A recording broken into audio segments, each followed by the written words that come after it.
कल मतदाता दिवस भी है, राष्ट्रीय मतदाता दिवस।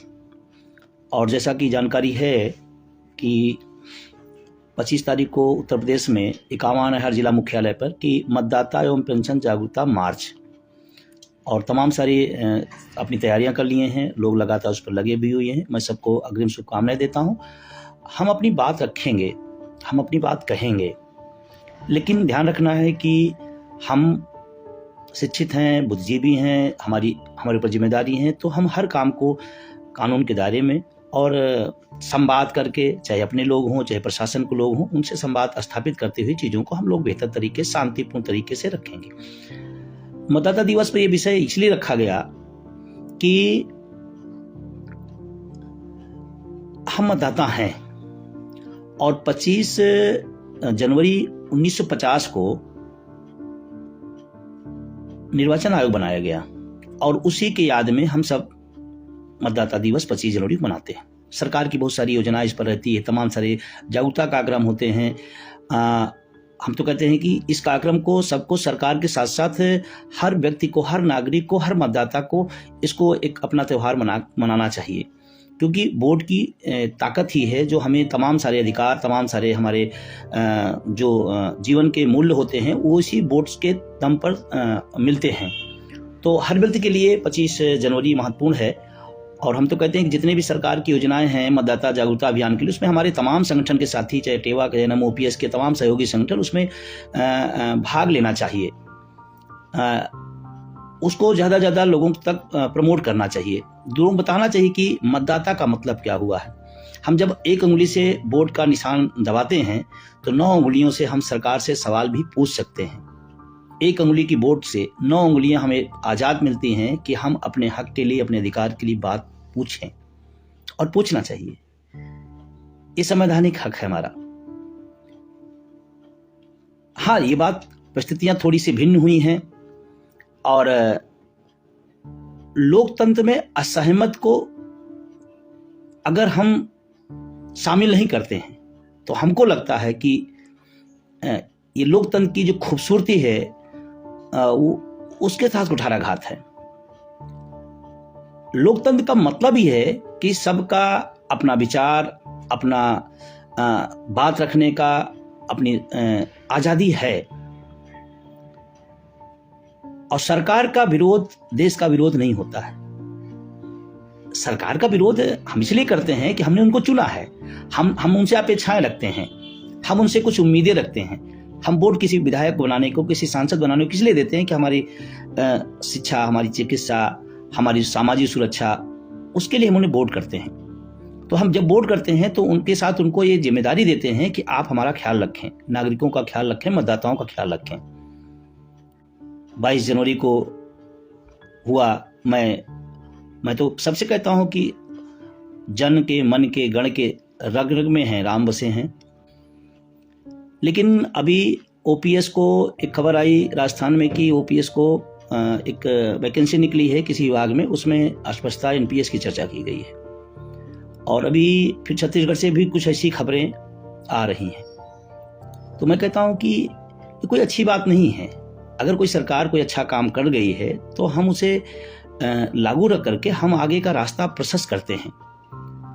हम किसी उसमें कि नहीं, हम मना कर दिए हैं तो मना कर दी। लोकतंत्र में शायद जनता सर्वोपरि होती है, मतदाता सर्वोपरि होता है।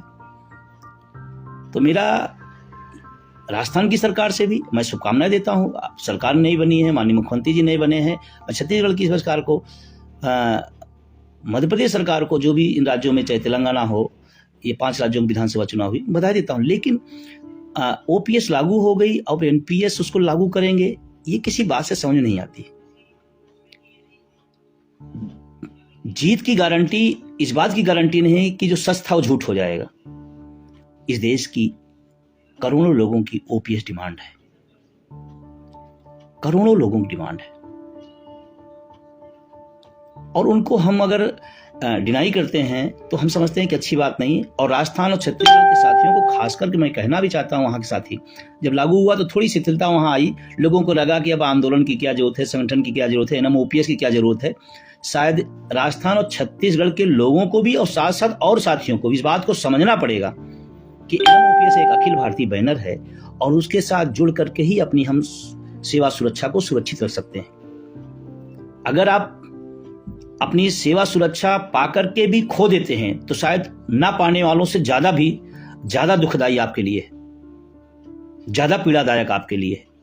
इसीलिए मैं वहां के साथियों से स्पेशली कहता हूं कि जिन लोगों ने OPS नहीं पाया वो तो लड़ें, वो तो पसीना बहाएं, लेकिन जो लोग पा करके अगर उनसे छीन लिया जाता है तो उनको उनसे ज्यादा मेहनत, उनसे ज्यादा पसीना बहाना पड़ेगा कि हमारी जो चीज मिली संघर्षों के बाद वो दोबारा जाए ना। इसलिए राजस्थान और छत्तीसगढ़ के विशेष करके साथियों से मैं कहता हूं NMOPS को आपको मजबूत करना चाहिए था, जो मैं बार बार कहता रहा, लेकिन शायद लोगों को लगा कि मेरा काम तो हो गया, अब मुझे किसी जरूरत नहीं है। ऐसा नहीं होना चाहिए। या जिन राज्यों में अभी भी लागू है उनको भी जो संगठन की रीति रिवाज हैं उनका भी आपको साथ खड़े होना चाहिए। 4 फरवरी को रन फॉर OPS है लखनऊ के अंदर। एक बहुत ही बेहतरीन कार्यक्रम है, शानदार कार्यक्रम है और उसको बहुत ही शांतिपूर्ण, बहुत ही यूनिक तरीके से डिजाइन किया गया है। और हम लोग अपनी बात को अलग अलग माध्यम से, लोकतंत्र है, लोकतंत्र में अलग अलग तरीके से अपनी बात कही जाती है और मैं सभी साथियों से अपील करूंगा कि उसको बेहतर से बेहतर सफलतापूर्वक आगे बढ़ाएं और उसको बनाएं। 11 तारीख को हरियाणा में एक बड़ा प्रदर्शन है, मैं सभी साथियों से चाहूँगा कि उसको भी सफल करें। उत्तराखंड में भी कुछ कार्यक्रम तय किए गए हैं। अभी 10 तारीख को मैं दिसंबर में बिहार होके आया था। अभी 12 तारीख को कलकत्ता गया, वहाँ के साथियों को मैं धन्यवाद देना चाहता हूँ। ऑडियंस फैक्ट्री के लोग थे, बहुत ही शानदार कार्यक्रम किया। मैं वहाँ की पूरी टीम को बधाई देता हूँ और उम्मीद करता हूँ जल्दी वहाँ पर एक यूनिट बनेगी और शानदार कार्यक्रम होगा।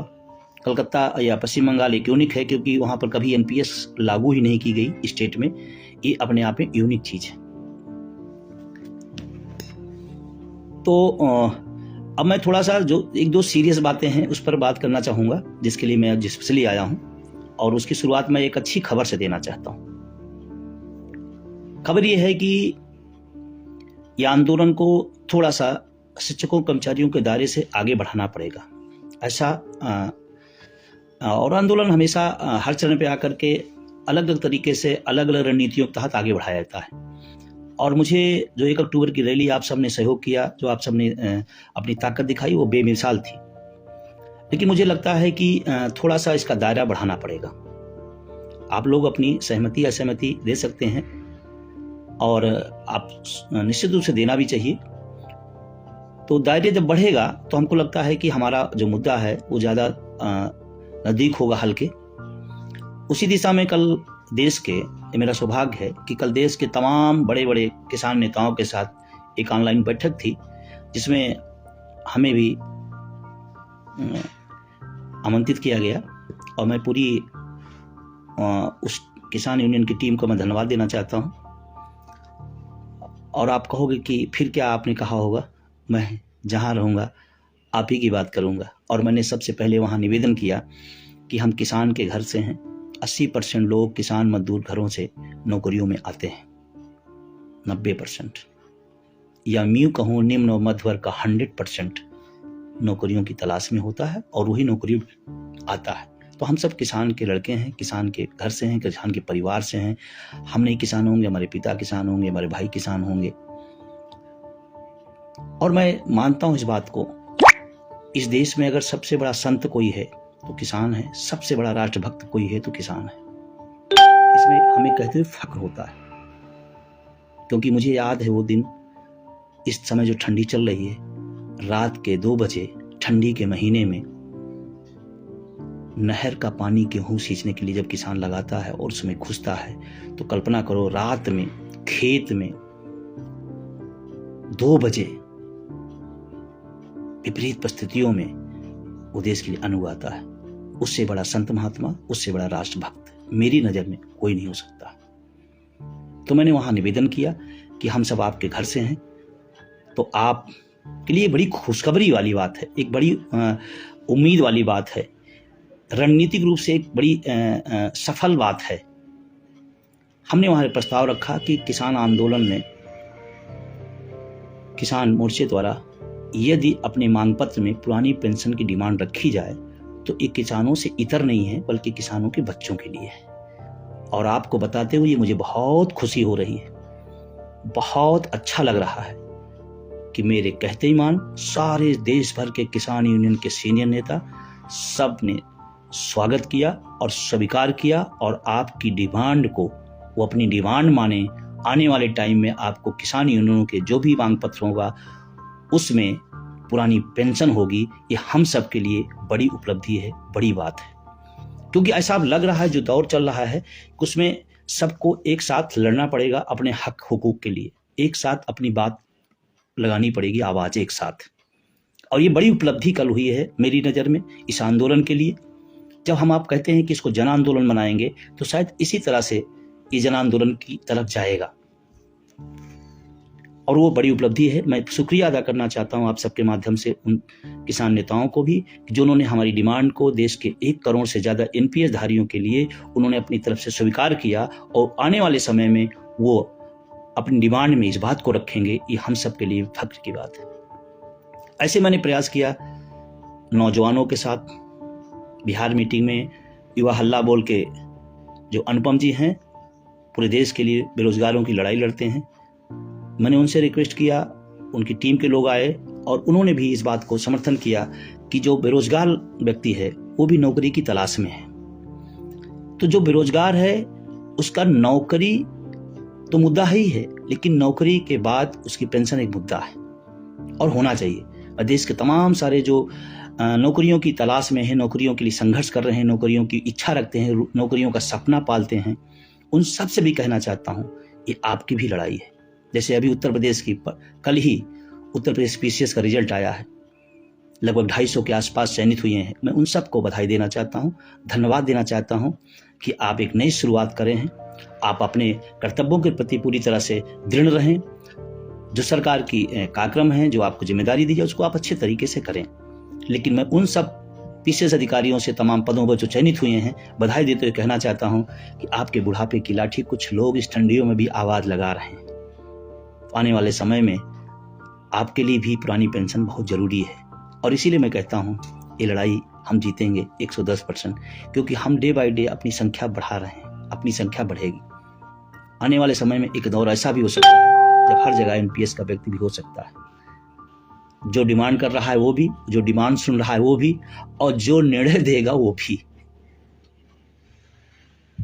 है ना। तो ये उनकी भी तरफ से एक सहमति मिली है, और आने वाले समय में कुछ प्लानिंग इस तरह की भी की जाएगी जो एक साथ अपनी आवाज़ लोग उठा सकें, कह सकें। हम उनकी लड़ाई में साथ दे सकते हैं, वो हमारी लड़ाई में साथ दे सकते हैं, और शायद इस समय इसकी ज़रूरत भी है, ऐसा मुझे महसूस होता है। आप लोग भी अपने अपने कमेंट में लिख सकते हैं कि क्या जन आंदोलन की तरफ बढ़ना पड़ेगा, क्या इस आंदोलन को एनपीएस निजीकरण को किसान से, जवान से जोड़ा जाए, तो शायद आने वाले टाइम में हम अपनी चीज़ को और बेहतर कर पाएंगे। और मैं तो एनएमओपीएस के बैनर को धन्यवाद देता हूँ। हम सब ने बहुत पढ़ा था कि कन्याकुमारी से कश्मीर तक भारत एक है, लेकिन इस बैनर ने एहसास कराया कि सच में एक है, क्योंकि कश्मीर का व्यक्ति भी हो, तमिलनाडु का व्यक्ति हो, अरुणाचल सिक्किम का व्यक्ति हो, उत्तर प्रदेश पंजाब का व्यक्ति हो, कश्मीर का व्यक्ति हो, कोने कोने देश के उत्तर हो, पूरब हो, दक्षिण हो, चारों तरफ से एक आवाज आ रही है कि पुरानी पेंशन बहाल हो और निजीकरण समाप्त हो। और हम सब अपना तरफ से पूरा प्रयास करते हैं, पूरा अपना सब कुछ देते हैं। हाँ, कुछ लोग असहमत हो सकते हैं, जैसे कुछ लोगों ने लिखा कि इसका स्वागत होना चाहिए किसान को, जवान को इस आंदोलन में जोड़ करके। तो अधिकांश लोगों का इसका स्वागत ही है।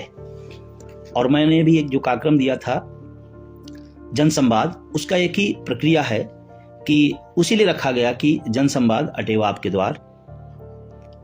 तो उसमें था कि तमाम लोगों से संपर्क करें आप, तमाम लोगों से जुड़ें आप, उनको अपने मुद्दों से जोड़ें, उनको बताएं कि ये आंदोलन कितना जरूरी है हमारे लिए, आने वाली पीढ़ियों के लिए, कितना आवश्यक है इस आंदोलन का जीतना।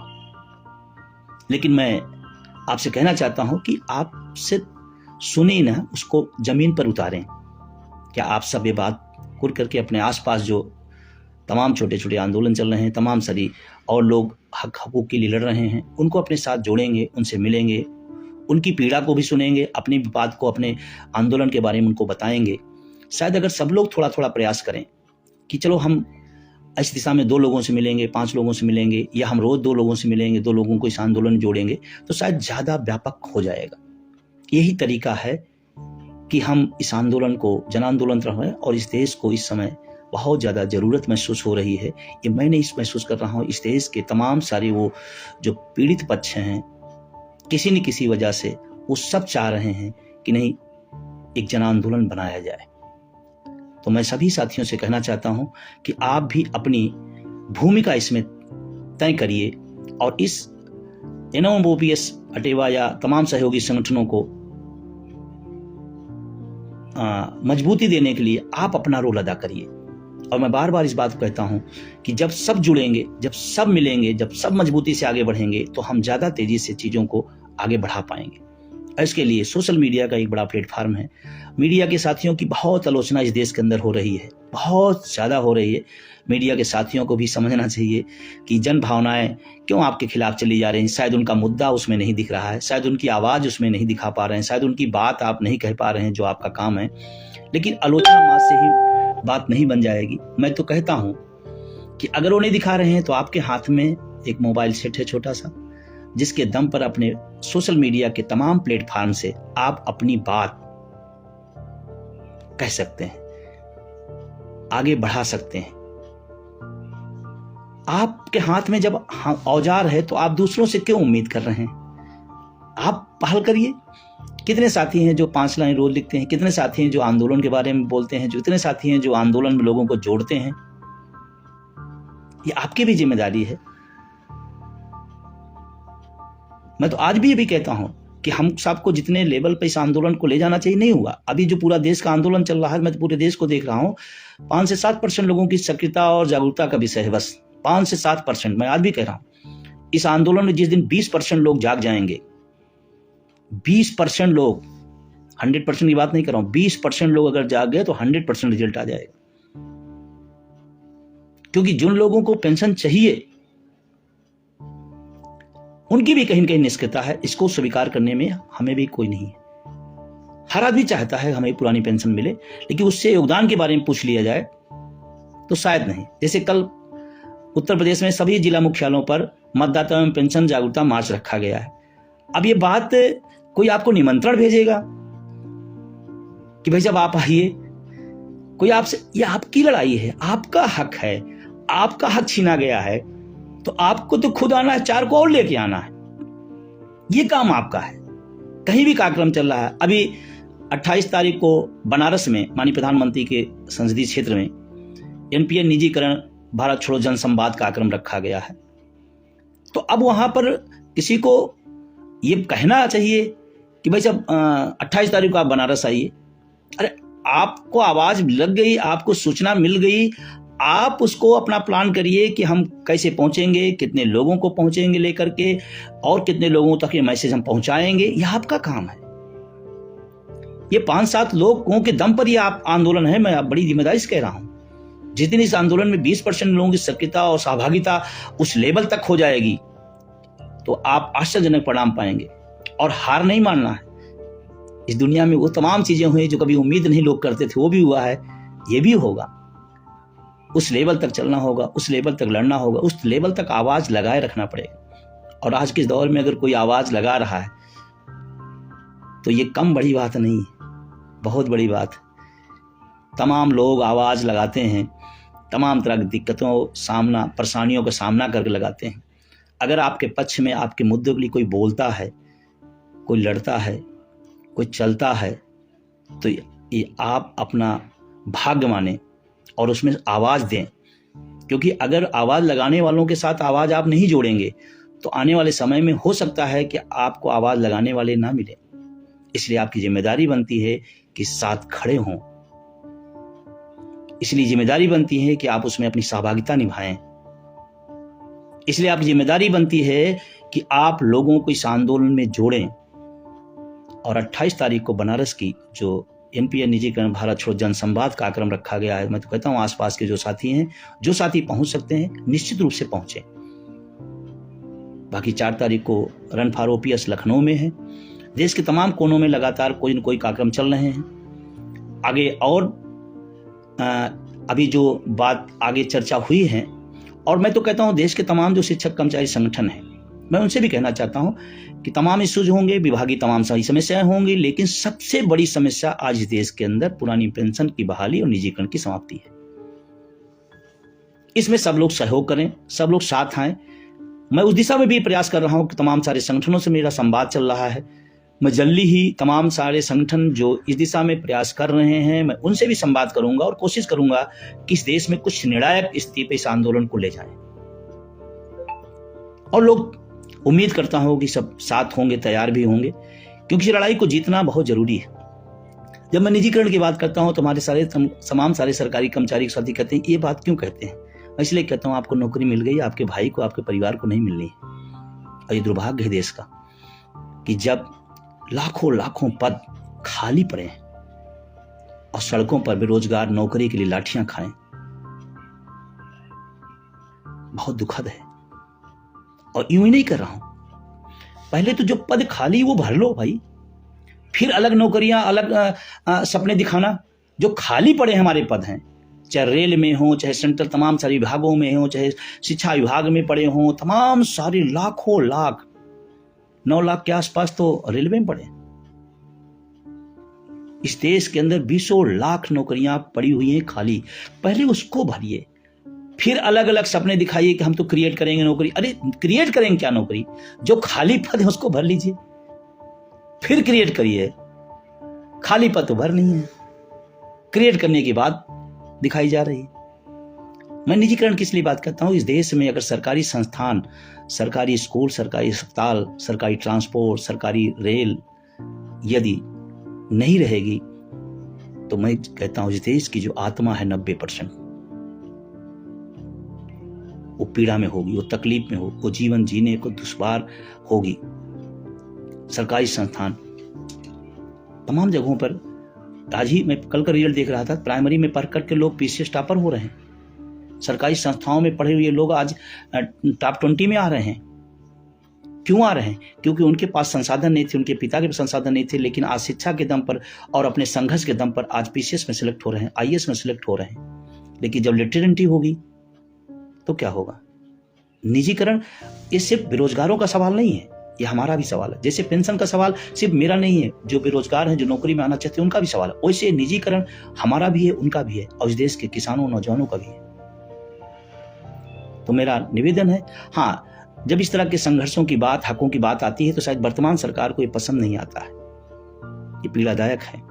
जबकि सरकार किसी भी दल की हो, दल तब तक होता है जब तक चुनाव होता है, और जब किसी दल की सरकार बन जाती है तो वो दल नहीं सरकार हो जाती है। किसी पार्टी का अध्यक्ष वो किसी पार्टी का हो सकता है, लेकिन इस देश का प्रधानमंत्री और मुख्यमंत्री सबका हो जाता है। तो सबके बारे में सोचना चाहिए, सबके बारे में करना चाहिए। और लोकतंत्र में कोई आवाज लगा रहा है, अगर सुनी नहीं जाती तो ये संवेदनहीनता है। और मैं तो तमाम सारे जो तमाम बड़े पदों पर बैठे हुए अधिकारी साथियों से, मैं उनसे भी कहना चाहता हूं, अरे आप तो मजबूर हैं, आप बोल नहीं सकते, कम से कम कोई आवाज लगा रहा है तो उसके साथ आप दीजिए, क्योंकि ये लड़ाई आपकी भी है। क्योंकि राजनेता अगर 4-4, 5-5 पेंशन ले सकता है तो एक कर्मचारी, एक सफाई कर्मचारी, एक बाबू, एक टीचर क्यों नहीं ले सकता है? क्यों नहीं उसका हक है? आप 4 लोगे और हमें नैतिकता की पाठ पढ़ाओगे भाई? और मैं सत्ता पद से भी निवेदन पूर्णपूर्ण करता हूं कि शिक्षक कर्मचारी आंख नाक कान होते हैं, उनकी जो समस्याएं हैं और खास करके पुरानी पेंशन, उस पर आप सकारात्मक रुख रखें और उस पर निर्णय लें। इस देश की सरकार ने कह सकते हैं तमाम बड़े बड़े काम किए, एक काम युवाओं के पक्ष में करें। और अभी मैं आपको बहुत जिम्मेदारी साथ कहना चाहता हूं, जैसी सूचनाएं मिल रही हैं कि बजट में एनपीएस में सुधार की बात हो रही है। मैं बड़ी जिम्मेदारी साथ कह रहा हूं, सभी से कह रहा हूं, और हमको नहीं लगता है कि इसमें जितने भी लोग साथी जुड़े हैं या तमाम सारे और साथी देश भर में जो नहीं जुड़े हैं, एक भी संशोधन के पक्ष में नहीं, क्योंकि एनपीएस एक खराब व्यवस्था है। एनपीएस पेंशन है ही नहीं, हम उसमें संशोधन क्या करेंगे? कोई कह रहा 40% हो जाएगा तो अच्छा हो जाएगा। मैं कहता हूं कोई चीज 40% हो जाए, 50% हो जाए, जब उसका सिस्टम ही गड़बड़ है, उसका तरीका ही गड़बड़ है, तो चाहे 40 हो चाहे 50 हो। और अगर 40, 50, 45 की बात कर रहे हैं तो भाई एनपीएस में क्यों दे रहे हैं? मैं तो कहता हूं ओपीएस लागू करिए, उसमें आप दे दीजिए। जब आप एनपीएस में दे रहे हैं, ओपीएस में देने में क्या दिक्कत है? इसका मतलब कि कहीं ना कहीं आपको परेशानी हो रही है, तो संशोधन नहीं चाहिए। और अभी बजट सत्र में ऐसा उम्मीद लगा, लोग शंका व्यक्त कर रहे हैं कि संशोधन पे आएंगे, और हम पूरी जिम्मेदारी साथ कर रहे हैं कि हम संशोधन नहीं, हमें हूबहू पुरानी पेंशन चाहिए। संशोधन नहीं स्वीकार होगा, ये बात बिल्कुल सत्ता में बैठे हुए लोग जान लें। अब आवाज दबा सकते हैं, विजय बंधु पर कार्रवाई कर सकते हैं, तमाम सारे साथियों पर कार्रवाई कर सकते हैं, लेकिन मैंने आप सब भी सुना होगा, जाना होगा, विचार नहीं मरते हैं। किसी को बंद किया जा सकता है, किसी को परेशान किया जा सकता है, लेकिन आवाज जो निकल चुकी होती है वो रुकती नहीं है। इसलिए हम संशोधन के बिल्कुल पक्ष में नहीं है, ना हमारी टीम के लोग हैं, ना हमारे साथी लोग हैं। इसलिए मैं वित्त मंत्री जी से भी निवेदन करता हूं, माननीय प्रधानमंत्री जी से विनम्रतापूर्वक निवेदन करता हूं कि आप तमाम बड़े बड़े फैसले लिए हैं, एक फैसला नौजवानों के पक्ष में लीजिए, एक फैसला लीजिए। और पैसे की जब रोना होता है तो मैं बिल्कुल इसको नहीं मानता हूं, पैसे की कोई कमी नहीं, नीति का सवाल है, पैसे की कोई दिक्कत नहीं। अगर नहीं होता तो इसी देश में तमाम सारे पैसे कहां पर लगाए जा रहे हैं, कैसे लगाए जा रहे हैं, कहां हो रहा है, सबको जनता है देख रही है। इसलिए मेरा निवेदन है कि एक फैसला ओपीएस के पक्ष में करें, और अगर संशोधन होगा तो निश्चित रूप उसका तगड़ा विरोध होगा, इस देश के अंदर होगा। और हमें 2004 वाली गलती, संशोधन पर संतुष्ट नहीं हो जाना है। और मैं बताना चाहता हूं तमाम लोग, हो सकता है पैरोकारी में भी आ जाएं कि संशोधन से बहुत अच्छा हो गया। जब संशोधन से बहुत अच्छा हो गया तो फिर उसी को दे दीजिए, फिर उसी को दीजिए। जब इसको अच्छा कर रहे हैं तो उसी को कर दीजिए एक बार, रोज रोज का झंझट ही खत्म हो जाए। तो संशोधन नहीं, हूबहू पुरानी पेंशन चाहिए। और अलर्ट रहना, तैयार रहना तमाम सारे लोग। एक चीज और मैं थोड़ा सा कहना चाहता हूं कि आपके विपक्ष में तमाम सारे लोग तर्क दे सकते हैं, बड़े बड़े अर्थशास्त्री आ सकते हैं, बड़े बड़े सेलिब्रिटी हो सकते हैं। मैं सेलिब्रिटियों को अच्छी तरीके जानता हूं, उनसे कई गुना, उन सेलिब्रिटियों से, देश के तमाम बड़े बड़े तमाम क्षेत्रों में सेलिब्रिटी हैं, उनसे कई गुना राष्ट्रभक्त हमारा ग्रामीण सफाई कर्मचारी है। उनसे बड़ा देशभक्त, उनसे बड़ा देशभक्त है, तर्क देने आ सकते हैं। इस देश के लिए आन मान शान जो हमारा सैनिक बल है, उसको एनपीएस में संशोधन की बात आप सिखाने आएंगे, अच्छी तैयारी है, लोग आएंगे। और आपको लगे कि अगर ये कह रहे हैं तो उनका कोई वास्ता नहीं है एनपीएस ओपीएस से, उनका वास्ता कुछ और है, उनका शास्त्र कुछ और है। तो सेलिब्रिटियों के भी समझाने पर समझना नहीं है, ये तैयारी हो सकती है। ये बात आप आगाह करिए, मैं जो कह रहा हूं कि बड़े बड़े शास्त्री आ सकते हैं, बड़े बड़े समाज सुधारक आ सकते हैं, बड़े बड़े सेलिब्रिटी आ सकते हैं, ये कहने की एनपीएस बहुत अच्छा है, ये बहुत अच्छा हो गया। ध्यान रखना, उनके अपने अर्थशास्त्र हैं, उसके लिए वो आपके खिलाफ बोलने तैयार हैं। कोई सेलिब्रिटी आप कह देगा कि अर्सनिक वालों को पेंशन ओपीएस नहीं मिलनी चाहिए, और हम उसको मान लेंगे। मुझे दुख होता है कि सेलिब्रिटियों ने तो पता नहीं कितना बड़ा इस देश के लिए कितना गुटखा और दो पान का प्रचार कर डाले। तो मेरा निवेदन है कि आप सतर्क रहिएगा, सचेत रहिएगा, बहकावे में नहीं आइएगा। और ये चलेगा, लेख आएंगे, बड़े बड़े विज्ञापन आएंगे, लेकिन जब इन चीजों से आप उलझिएगा और आपको प्रभावित करने लगे तो किसी एनपीएस वाले के यहाँ जो 1700 रुपए पा रहा है उसके घर चले जाइएगा, उसकी हकीकत समझ लीजिएगा। बस फिर आपको समझ में आ जाएगा सेलिब्रिटी क्या बोला, अर्थशास्त्री क्या बोला, विज्ञापन क्या बोला, और वो जो पीड़ित है उस चीज से उसने क्या बोला। हड़ताल तालाबंदी की बात लोग लिख रहे हैं, कुछ लोग अभी 96% रेलवे के साथियों ने इस पक्ष में मतदान किया है कि हड़ताल होनी चाहिए ओपीएस पर, और हम तो समझते हैं जिम्मेदार साथियों को इस पर निर्णय लेना चाहिए, और हम उसके पक्ष में रहेंगे, हम उसके समर्थन में रहेंगे। और हमको लगता है 96% के बाद भी अगर हड़ताल नहीं होती है तो ये दुर्भाग्यपूर्ण और होगा। तो हम तो समझते हैं कि जब लोगों से उस विषय पर मैंडेट मांगा गया है और लोगों ने 96%, 57% लोगों ने दिया है, तो जिम्मेदार साथियों का है, हम उसमें साथ रहेंगे। हम, क्योंकि पुरानी पेंशन हमारा मकसद है, पुरानी पेंशन मिले और हम समर्थन में रहेंगे। मैं खुली बात कह रहा हूँ, इसलिए कह रहा हूँ कि 96-97% भी मतदान करने के बाद अगर हड़ताल नहीं होती तो सरकार से ज़्यादा पीड़ादायक होगा। और सच बताएं, ईमानदारी से अगर वही हो जाए तो पूरे देश का भला हो जाएगा, ऐसा मेरा विश्वास है। और उम्मीद करता हूँ कि ये भविष्य में आपको देखने को मिले और मुद्दे पर हम लोग जीतें। तो पुनः आप सबको मतदाता दिवस की बधाई देता हूँ। और फिर गणतंत्र दिवस हमारा है 26 जनवरी, और उसकी भी बधाई देता हूँ। गणतंत्र, गणतंत्र, गण के लिए तंत्र बना है, ना कि तंत्र गण के लिए। गणतंत्र है, गण के लिए तंत्र है, तंत्र के लिए गण नहीं। इसको थोड़ा महसूस करिएगा। तंत्र के लिए गण, जो तंत्र बनाया जाता है, विधि विधान बनाया जाता है, वो गण के लिए बनाया जाता है, जनता के लिए बनाया जाता है। इसलिए गणतंत्र दिवस की स्पेशल बधाई, शुभकामनाएं आप सबको। और निश्चित रूप से ये गणतंत्र हम सब के लिए बहुत ही अहम है। तिरंगा हम सब की शान है। हम सब 26 तारीख को तिरंगा भी फहराएंगे, गणतंत्र भी मनाएंगे, शानदार तरीके से हम लोग मनाएंगे, क्योंकि संवैधानिक व्यवस्था हमारे देश की चलाने का सबसे बड़ा सूत्र है। और संविधान हमारे लिए सबसे बड़ा पूजनीय है। संविधान से ही हमें सब चीजें मिलती हैं। देश के इन क्रांतिकारियों ने जो सपने देखे थे उसको संविधान में लिपिबद्ध किया गया है। संविधान को अगर हम सब फॉलो करते हैं तो निश्चित रूप से हमारे देश के लिए, हम सब के लिए बेहतर होगा। तो पुनः गणतंत्र दिवस की बधाई देते हुए अपनी बात को मैं समाप्त करूंगा। आज काफ़ी दिन से इच्छा हो रही थी तो हमने कहा आज बात कर लेते हैं, और एक अच्छा समय लगा तो हमने कहा चलिए इसी में बात होती है। और आप सब जो बातें मैंने कही है, मैंने फिर कहा कि मैं पब्लिक फेसबुक लाइव हूँ, कोई जरूरी कि जो मैं कह रहा हूँ वही सही हो। लोकतंत्र है, सहमत असहमति हो सकती है, लेकिन जिन बिंदुओं को मैंने समझा, महसूस किया, मैंने आपके साथ शेयर किया कि इस आंदोलन को जन आंदोलन बनाना पड़ेगा। उसके लिए तमाम सारे लोगों से संपर्क करना पड़ेगा, संवाद करना पड़ेगा, अपने साथ जोड़ना पड़ेगा, उनके साथ जुड़ना पड़ेगा। ये हमने कहा।